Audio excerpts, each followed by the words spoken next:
He was taken away. I thought, yeah, that's easier said than done. Meanwhile, the small man with the revolver had returned.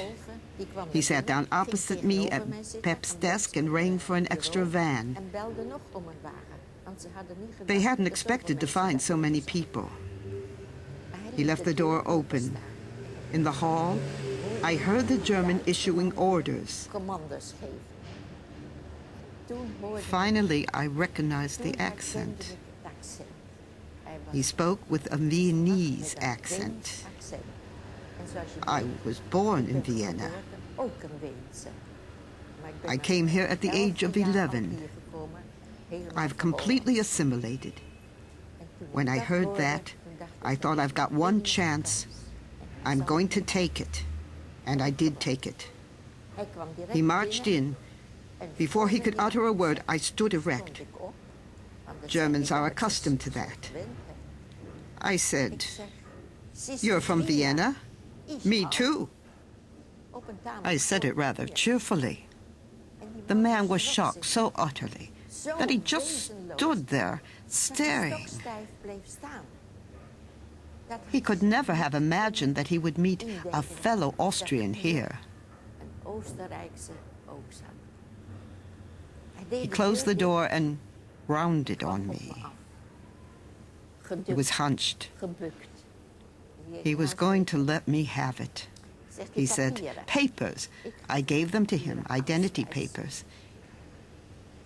He looked at them, thrashed them against my face, and started to swear. "Have you no shame helping Jewish scum? You're a traitor to your country. Your crime demands the highest penalty. I think you know what that is." I didn't answer. What's the point of speaking to someone like that? I stood at attention. He seethed with anger. He paced the length of the room, swearing at me, but I didn't respond. At a certain moment, he paused. He sized me up with a more mild gaze and said, "As far as I'm concerned, you can stay. But if you ever leave, we'll seize your husband." I made a blunder then, but it came out all right. I was so angry that I said, "You keep your hands off my husband. He's got nothing to do with this. It's my affair." He said, "Don't be so foolhardy. He's up to his neck in this." He said, "I'm leaving now, but I'll be back to check if you're still here." I thought, "You can be bloody, sure I will. I'm staying come what may." The thing was, I understood what Kleiman had meant. Miep, see that you stay out of it. Salvage what you can here. If one Christian remained in a house where the Jews had been, only the property of the Jews was removed. Christian property remained intact, so the business remained intact. The stocks and the equipment remained. Otherwise, 4 days later, everything would have been appropriated as the house was closed. The thought was, if she stays, the business can be saved. It was August of 1944. Anyone of any intelligence could see that the Germans were losing the war.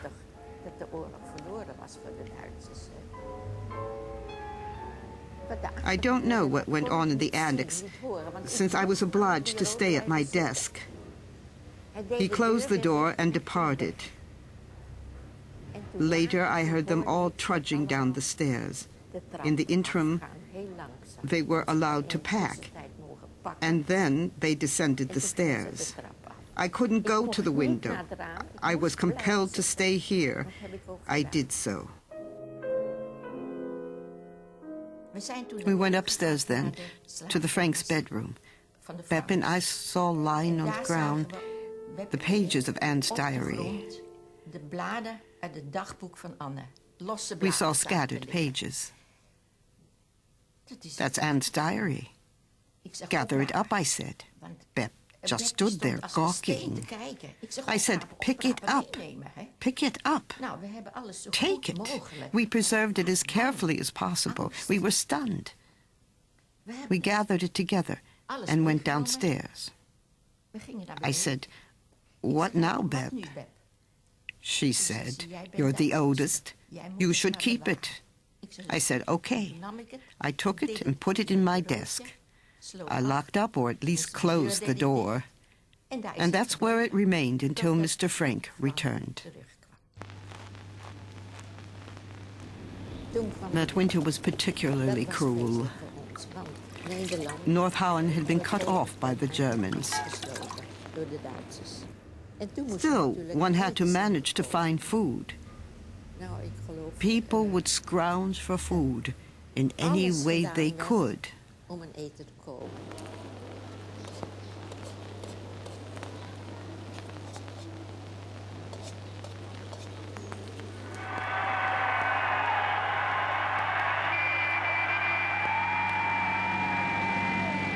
Liberation Day. We took newspapers and old rags to the Rijnstraat and set them alight. We danced and staggered around. We embraced complete strangers. Such was our joy at being liberated.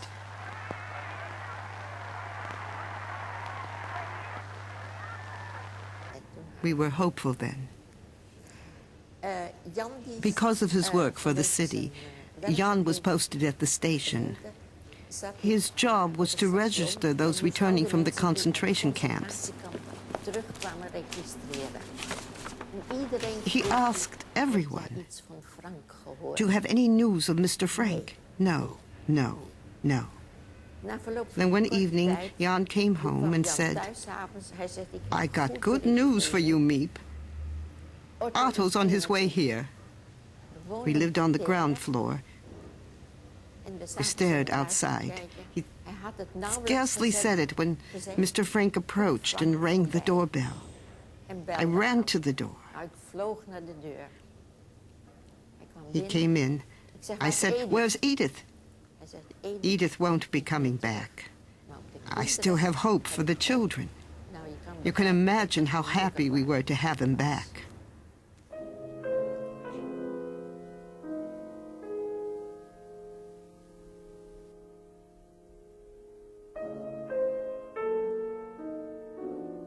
I always sorted the post in the office and brought it to him.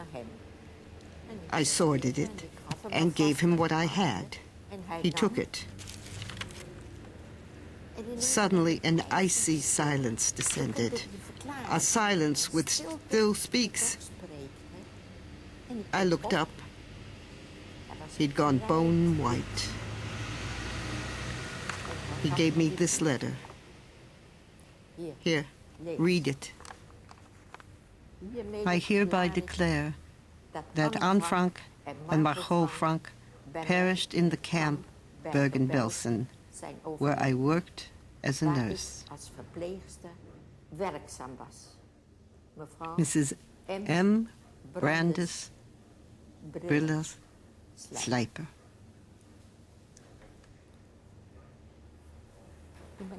I stood up then.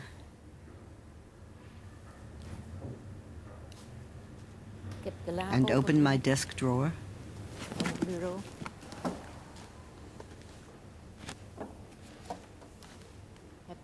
I gathered up every volume of the diary and presented them to Mr. Frank with the words, "This is the legacy of your daughter, Anne."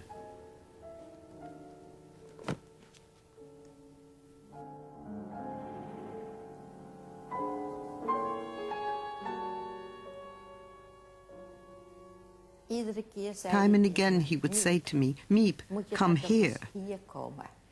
Look at what that child has written." That was troublesome for me. I just couldn't do it. I couldn't stand to read it. I was afraid. I don't know why. I said, "Sure, I'm coming." When the